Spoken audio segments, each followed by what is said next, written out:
assunto que nos reúne nesta noite, ele precisa muito da sua atenção, porque vai parecer meio sinistro, vai parecer meio contraditório. À medida que você prestar atenção, você vai aproveitar bem essa mensagem. Quando você lê o título, você já fica confuso. E eu também fiquei. Que negócio é esse de já que morremos, andemos? Eu nunca vi esse negócio de morto andar. Que história é essa de convidar para um ânimo aquele que está inanimado? Convidar para a atividade aquele que está inativo. Convidar a colocar-se em movimento aquele que foi imobilizado por esta que é, com toda certeza, uma das pontas trágicas aí da tríade trágica, né? Existem 3 tragédias que cercam nossa vida: o sofrimento, a culpa e a morte. Então, na ponta que está a morte já é um sofrimento que não tem como negociar. E aí o tema da mensagem de hoje é: já que morremos, andemos. É para que você entenda o princípio cristão. O princípio cristão que nos chama a uma novidade de vida. O Deus, Criador dos céus e da terra, que segundo as frases iniciais do livro de Gênesis, cria ex nihilo, cria a partir do nada. Quando cria o homem, sopra na narina do homem e dá essa condição de fazer do homem um ser vivente. E o homem, quando escorrega, quando deixa o pecado entrar, o homem, quando comete a maior de todas as falhas de desobedecer a Deus e coloca na humanidade esse ciclo de morte, perde esta condição. E aí começa a ser alguém que mesmo vivo está morto. Olha que estranho. É isso mesmo. A Bíblia diz sobre a obra do Senhor Jesus, e nos identificando em relação à obra do Senhor Jesus, diz que quando Jesus entrou em nossas vidas, transformou nossas vidas. Nós, que estávamos mortos em nossos delitos e pecados. Ou seja, quem está vivo com Jesus, está morto. Não se deu conta ainda. Está espiritualmente morto. Quem o coração bate, as funções circulatórias, cardíacas, cerebrais, estão em atividade, mas não teve um encontro com Jesus, está espiritualmente morto. Nós estávamos mortos em nossos delitos e pecados até que nós viemos a encontrar Jesus. E Jesus falou para a gente que se achava viva, que Ele veio para dar vida, que Ele é a água da vida, conforme nós cantamos, que Ele veio trazer vida e vida em abundância. Assim, quando nós encontramos com Jesus, passamos a viver. Recebemos uma nova vida, e essa novidade de vida, que quando Jesus conversou com um professor chamado Nicodemos, ele disse com todas as letras: Nicodemos, você precisa nascer de novo, precisa nascer do Espírito. Acontece quando nós temos um encontro com Jesus. Quando nós encontramos com Jesus, nós recebemos vida espiritual, nascemos de novo. E quando nós declaramos isso publicamente através do batismo, quando depois de adultos, nós damos um passo para tornar pública essa nossa transformação interior, quando nós damos um passo para que a comunidade saiba que, olha, eu ouvi a mensagem de Jesus, entendi a mensagem de Jesus e entreguei a minha vida, respondi o chamado irresistível de Jesus e agora eu pertenço a Ele. Quando nós passamos pelas águas do batismo, o simbolismo do batismo é morte. Nós morremos para o mundo. É isso que nós fazemos nas águas batismais. Morremos para o mundo e nascemos para uma nova vida. Por isso, nesta noite, em que a igreja participa da ceia do Senhor, Você que já teve uma experiência com Jesus, precisa dar um próximo passo. Você precisa se preparar e passar pelas águas do batismo, para você sinalizar a sua escolha, não a escolha dos meus pais. Quando eu era um bebezinho, meus pais me batizaram, e era o que eles sabiam, e é o que eles fizeram de melhor por mim. Mas depois de adulto, que meus pais conheceram a fé, conheceram a igreja, conheceram o ensino da Bíblia, aí eles foram batizados.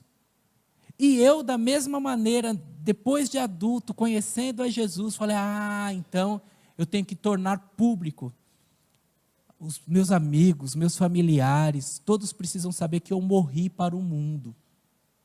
Morri para as coisas desse mundo, para os sentimentos desse mundo, para as paixões enganosas desse mundo, morri.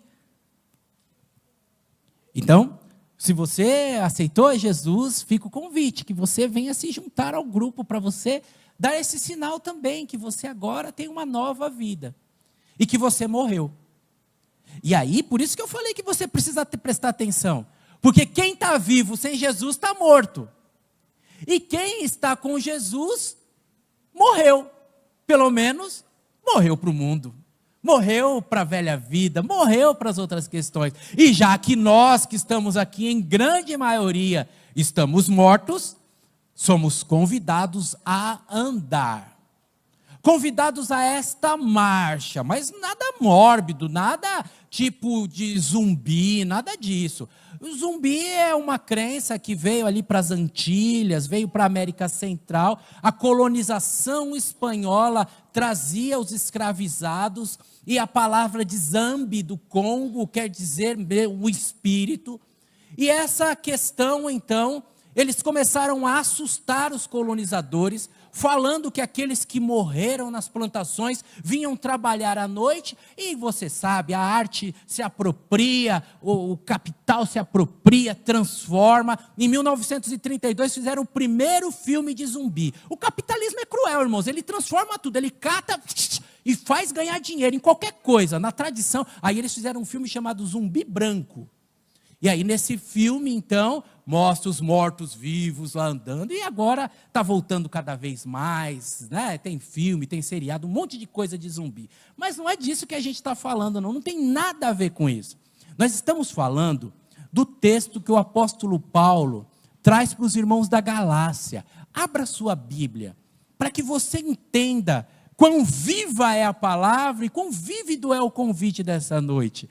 Quão diferenciada é a nossa condição de alguém que, não obstante morrer para uma série de sentimentos, uma série de decepções dessa vida, estamos mais vivos do que nunca e podemos e devemos, na verdade, nos colocar em movimento e experimentar a marcha dessa nova vida que produz tantas coisas boas em nós. Gálatas, capítulo número 5. Se você está atento, acompanhando nossa série de mensagens, você vai observar que eu vou pular 3 versículos que seriam a sequência em relação à semana passada. Mas é que é muito importante eu conversar sobre isso hoje, que é a noite de ceia.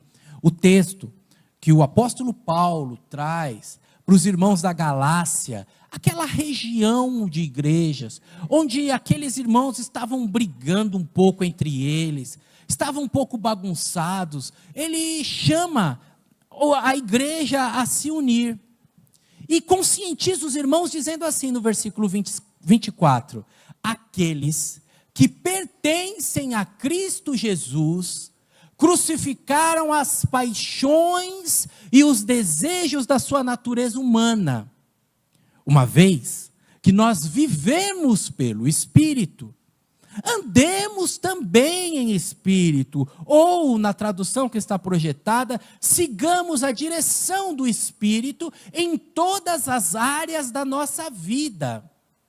Não nos tornemos orgulhosos, provocando e invejando uns aos outros.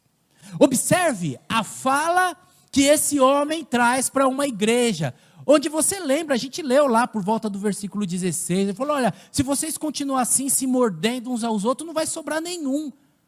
Ele está trazendo paz, está trazendo compreensão, e está trazendo a realidade, que mesmo com você e eu morrendo para alguns sentimentos, esses sentimentos aí, eles não estão extintos não, irmãos. Eles ocupam algum lugar. Então, a consciência que cada crente tem, a certeza que nós temos da instantaneidade, é de que o nosso compromisso com Jesus faz com que a gente instantaneamente crucifique as nossas paixões junto com Jesus. Quando a gente aceita Jesus, as forças que nos moviam, as carnalidades, as inclinações que desconsideram o outro, o sentido de levar vantagem, de dar um jeitinho, de ignorar quem está conosco, tudo isso foi para a cruz junto com Jesus, porque em Jesus nós aprendemos a entregar a vida pelo outro, em Jesus nós aprendemos a se ofertar, em Jesus nós aprendemos o que é o amor sacrificial. Então, no momento que o amor de Jesus te visita e que você responde para Jesus, naquele momento, instantaneamente, estão crucificadas suas paixões, seus desejos, suas maldades, seus sentimentos pérfidos, toda e qualquer maneira de você se desumanizar. Mas a verdade da qual a gente não pode fugir é que esses sentimentos insistem em voltar. Lembra dos filmes do Fred Krueger? Você achava que terminou, aí tem Sexta-feira 13, parte 98, né? Agora acabou. Aí o outro ano que... Os nossos sentimentos, as nossas mazelas, elas ficam meio que latejando, irmãos, meio que adormecidas. Por isso que a Bíblia insiste tanto em vigilância. Por isso que a Bíblia exige, traz de maneira muito clara e muito enfática a necessidade de santificação, a necessidade de comunhão, de nós estarmos juntos para os nossos sentimentos se aperfeiçoarem. Porque se você fica isolado em casa, você fica triste. Se você fica entregue só às suas paixões, sentimentos ruins voltam. E você precisa estar junto com esse corpo, nessa troca, nesse fluir que faz a renovação, a oxigenação, que mostra que a gente está vivo. Não é à toa que Jesus usou a figura do corpo de Cristo para se referir à igreja. É um corpo vivo. E o apóstolo Paulo vai além, ele diz que quando uma parte sofre, todas as partes sofrem. Irmãos, é algo a de se pensar sobre a realidade de que se nós não vigiarmos, sentimentos ruins que tomavam conta do nosso coração, eles tentam voltar. E eles ficam ali, pulsando, esperando uma brechinha, para o vício voltar. Para aquilo que me levava ao vício voltar. E como foi sublimado, voltar de outra forma, voltar com outra roupagem. Porque às vezes a gente se esconde, às vezes a gente foge, às vezes a gente foge da vida. E não tem muita diferença em fugir para o bar, fugir para o trabalho até mais tarde, porque eu não quero chegar em casa, ou fugir para a igreja, que eu quero ficar aqui, porque eu não quero voltar. Não tem muita diferença. Na essência é tudo a mesma coisa. Porque na essência você está fugindo da vida. Na essência você tem uma insatisfação da alma. Na essência, aquilo que nos machuca, nos entristece, e rouba a nossa vida, quer voltar. E nós somos chamados a essa realidade, que sim, nós crucificamos os sentimentos ruins, mas sim, os sentimentos ruins tendem a voltar, e é nessa hora, exatamente nessa hora, que a Bíblia fala, presta atenção, porque o risco está presente, presta atenção, que aquilo que em nós morreu, quer voltar, para nos atormentar, mas em Cristo Jesus, nós temos todo o recurso, em Cristo Jesus, nós temos tudo o que precisamos para viver essa vida nova, plena, abundante. O amor de Deus nos alcançou, a paz de Deus que excede todo o entendimento foi disponibilizada e derramada para nós, um amor que excede toda a compreensão, agora é vivido e desfrutado por você e por mim. A esperança viva, que era o grande abismo que nós nem imaginávamos como entrar, agora temos uma viva esperança. E o que se pede de nós para que a gente desfrute mais disso? O que se pede de nós para que a gente viva de maneira mais intensa essa grandeza e que nessa luta interior onde velhos sentimentos querem voltar, essa volta dos velhos sentimentos não encontra espaço nos nossos corações? Em primeiro lugar, já está no telão para você. Pede-se de nós que a gente seja coerente, que esse nosso andar corresponda em quem nós estamos andando.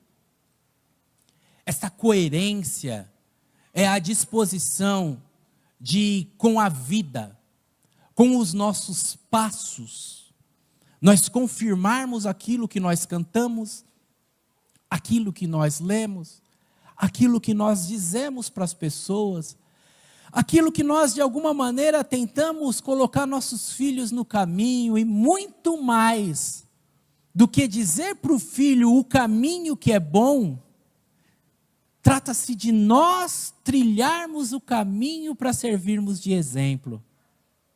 Sabe a velha fala medieval, dita pelas autoridades eclesiásticas, quando falavam assim: faço o que eu digo, não faço o que eu faço.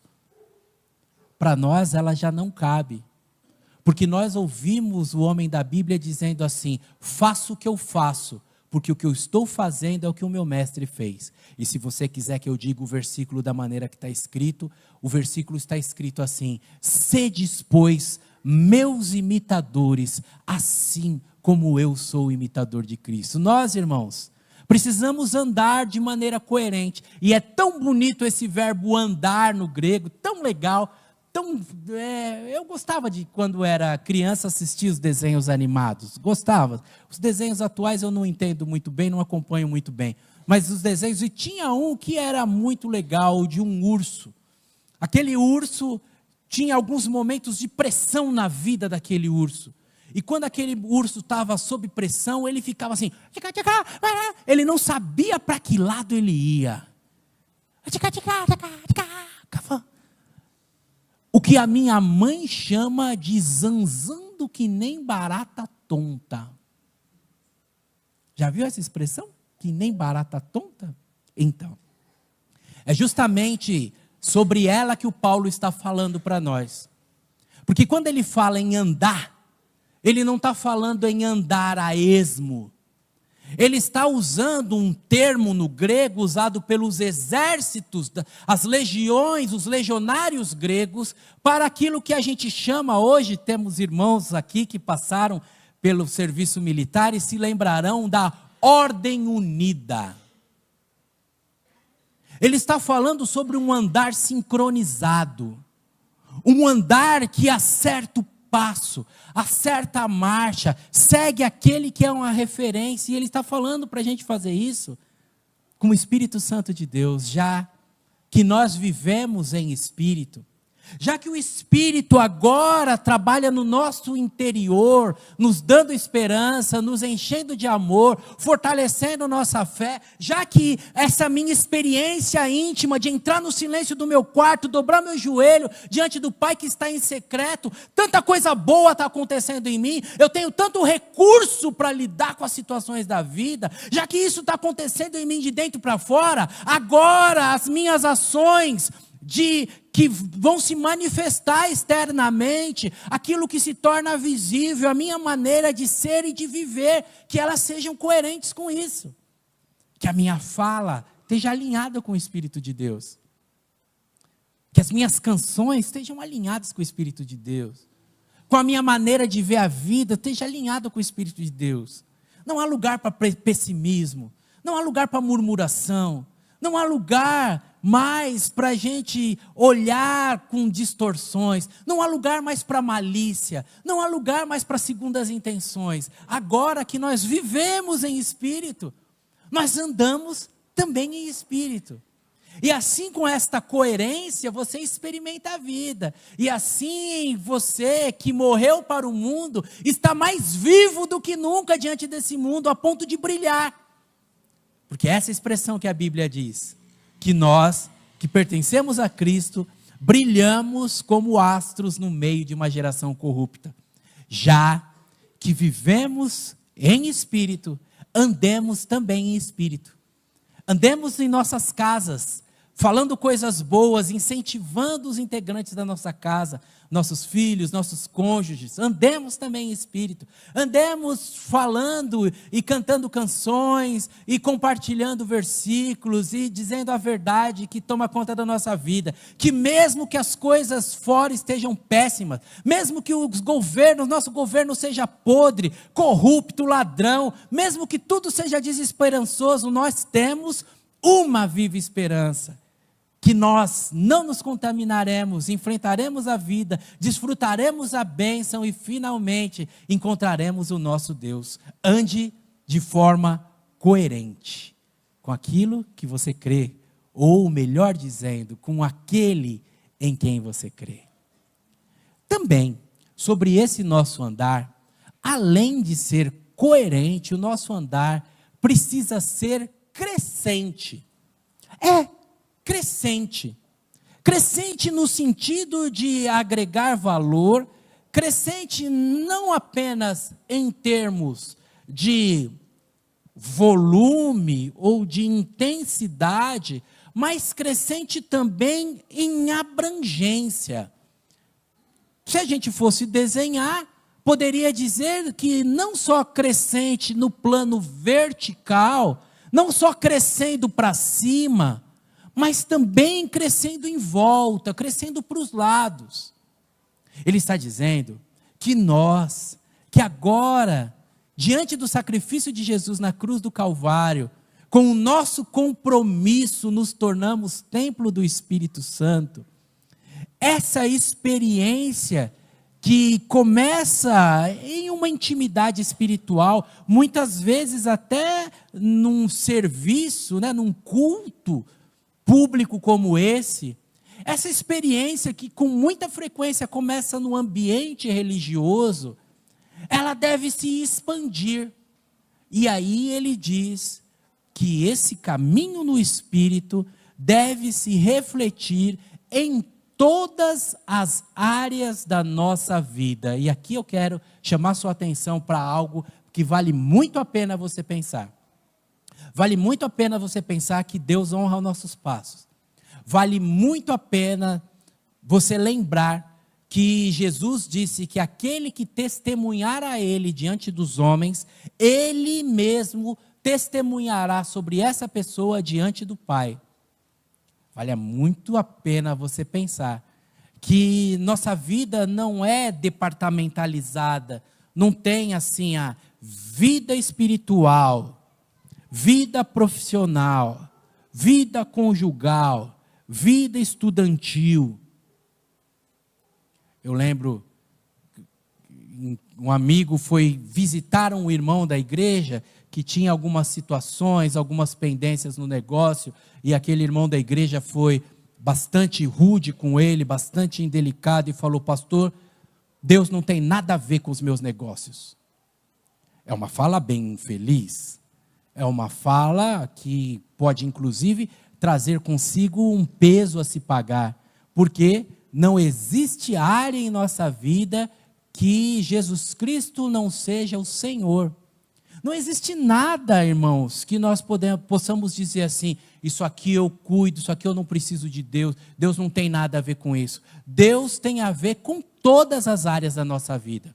Deus tem a ver com a nossa sexualidade, Deus tem a ver com a nossa relação com o dinheiro, Deus tem a ver com nossas relações familiares, Deus tem a ver com a nossa ética profissional, Deus tem a ver com tudo. E olha, eu vou dizer para você a verdade. Quando você viver como alguém de Deus nas outras áreas da sua vida, com toda certeza, não tenho dúvida disso, Deus vai começar a honrar você, destacar você e promover você. Lembro a história de um jovem que era líder da mocidade na sua igreja, e ele não tinha trabalhado ainda, e ele não tinha uma vida profissional, estava no começo da vida profissional. E ele foi para uma entrevista na General Motors do Brasil. E naquela entrevista, quando ele falou, e a entrevistadora, muito solícita, perguntou para ele, mas o que você faz no seu hobby, na sua vida social? Falou, olha, eu pertenço a uma igreja, essa igreja tem um conjunto musical, e eu sou responsável, eu respondo pela parte da música, nós temos um evento, e esse evento é programado, e quando esse evento é programado, tem os suprimentos, tem que a questão da cantina, tem que prestar conta, dar um relatório para o tesoureiro. Ele começou a falar o que ele fazia na igreja, e começou a falar de maneira desembaraçada, e começou a falar ali naquela dinâmica de grupo publicamente, enquanto todos os candidatos se encolhiam. Esses meninos da igreja, irmãos, eles vêm aqui, eles já sabem usar um PowerPoint. Esses meninos da igreja vêm aqui, já fala, já faz uma brincadeira, já quebra o gelo com o auditório. Você já percebeu os nossos meninos? Vocês já viram como o Luiz Felipe está bonito? Hoje eu vou chamar o Luiz Felipe de diácono, que ele está de terno, ele vai distribuir a ceia. Cadê ele? Olha, ele está lá em cima, está todo contente dançando lá, ó. Isso mesmo, diácono mirim. Não tinha o guarda-mirim antigamente? Você tinha aqui guarda-mirim, vocês lembram? Guarda-mirim. Você foi guarda-mirim, Jackson? Não? Nós vamos ter hoje diácono mirim. Não vai ser legal? Então, eles vão, irmãos, desinibindo, já vão falando, já chega no lugar, se tem um violão já toca, e já faz uma brincadeira. E ali, irmão, já se destaca. Se destaca na faculdade, se destaca no mundo corporativo, já tem outra ética, já não tem vícios. E isso, esse destaque, este brilho, que no livro de Daniel, a Bíblia chama de ser excelente, Deus retribui, Deus honra. Ande com Deus então de forma crescente, não caia na armadilha de achar que o seu compromisso com Deus é domingo à noite. Não faça isso, não desperdice a sua vida. Viva a sua vida na sua totalidade. Nos lugares onde passar, no condomínio, no bairro, no trabalho. Deixe esse bom perfume de Cristo ser exalado pela sua vida. Você vai fazer bem para as pessoas. E Deus, olhando você sendo fiel nesse pouco, vai colocar você assentado sobre o muito, com absoluta certeza. Finalmente, mas não definitivamente, finalmente apertei errado aqui, o chamado é para que nós andemos também de forma não contradizente. Eu nem sei se existe a palavra contradizente, nem sei, mas como eu estava crendo, né? Nenete, tinha que terminar com nenete também, né? Não é? Crescente, contradizente, para rimar, para você guardar. Ande de forma não contradizente, ou melhorando o português, então agora que você já guardou a riminha, de maneira não contraditória. Que a sua vida não negue aquilo que você diz. A fala é de um dos pais da igreja, que disse, fale mais alto, porque o seu comportamento não me deixa ouvir as suas palavras. Muitas vezes, o jeito que a gente se comporta anula os discursos que a gente faz. Às vezes, a maneira que a gente se relaciona faz com que aquilo que a gente canta não tenha valor nenhum. Com muita frequência, as nossas prioridades e as nossas motivações são justamente a anulação daquilo que está no nosso catecismo, que é aquilo que está no nosso estudo bíblico. É preciso que em nossa vida não haja contradição. Que o louvor que é cantado seja um louvor que é vivido. Que as expressões sejam frutos de lábios que professam o seu nome, é o que o autor de Hebreus diz. Seja um fruto, brote da vida. E com muita frequência a gente entra em contradição. Você percebeu?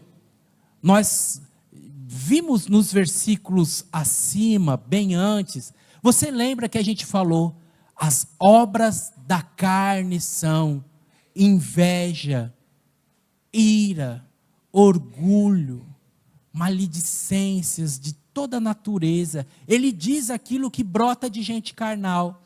E agora, na reta final, Ele enfatiza no versículo 26, não nos tornemos orgulhosos, provocando e invejando uns aos outros.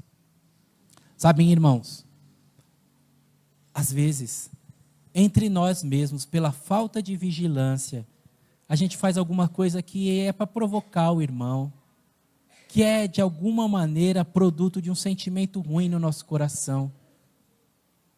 E eu sempre gosto de diferenciar a inveja da cobiça. Às vezes a gente mistura isso. Às vezes a gente acha que a inveja e a cobiça é a mesma coisa. E às vezes essa distorção, ela não permite a gente medir o nosso sentimento. A cobiça é querer ter o que o outro tem. De alguma maneira, numa medida certa, um pouquinho de ambição é bom para a sua vida não estagnar. Você não pode viver essa vida que está esperando a aposentadoria chegar. Você tem que querer alguma coisa boa, melhor. Eu falava até para um amigo essa semana, eu falava, eu tenho a dificuldade, porque às vezes os irmãos estão com essa mente que eles querem arrumar um emprego na fábrica e ficar ali, aposentar, e isso atrapalha na igreja. Porque aí os irmãos não querem uma coisa melhor para a igreja, não quer que a igreja cresça. Porque estão acostumados a ficar ali, não, vamos aqui quietinho, não mexe comigo. E a gente precisa ambicionar algumas coisas melhor, irmãos.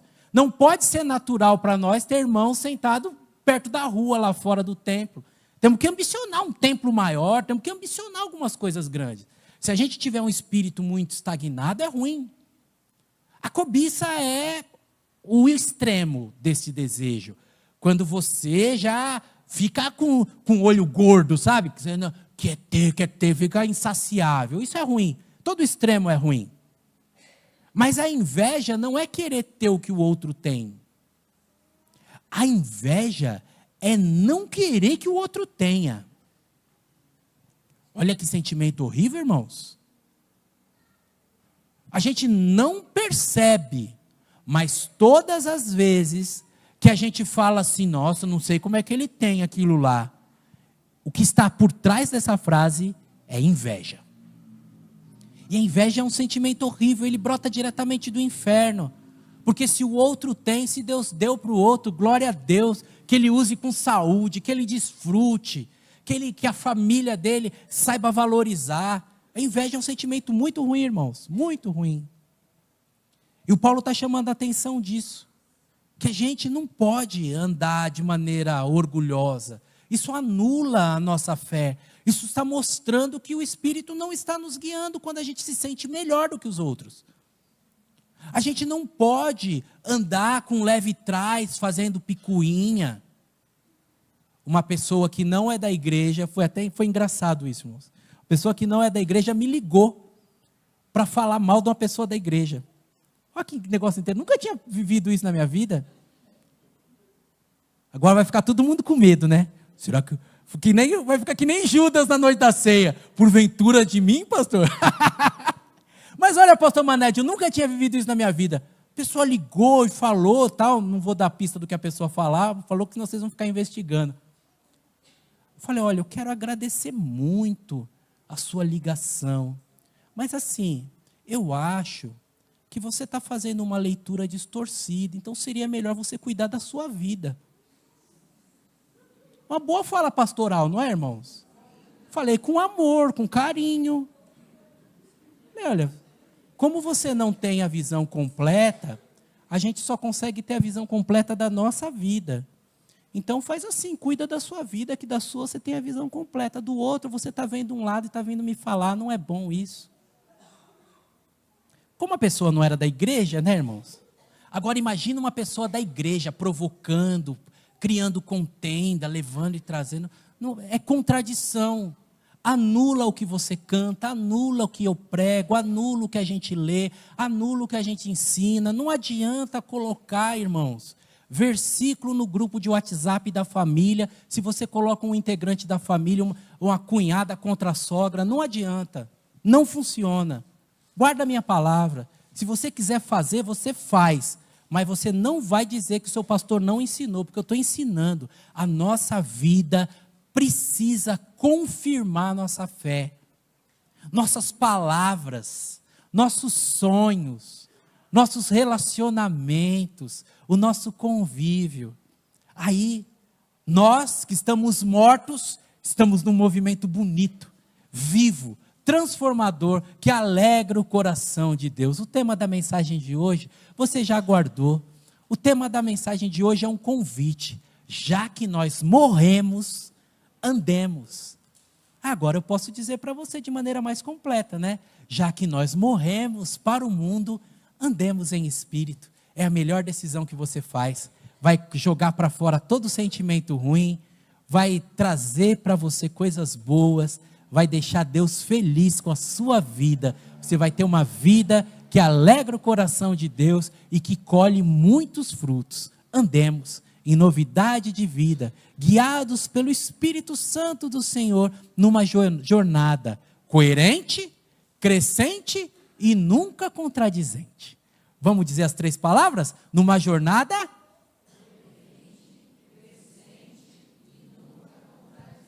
isso mesmo. E assim, eu quero orar para que Deus nos ajude a nunca entrarmos em contradição, a sempre estarmos crescendo, a cada dia ser um dia de aprendizado, a confirmarmos com a nossa vida, de maneira coerente, a nossa fé. Vamos orar juntos ao Senhor.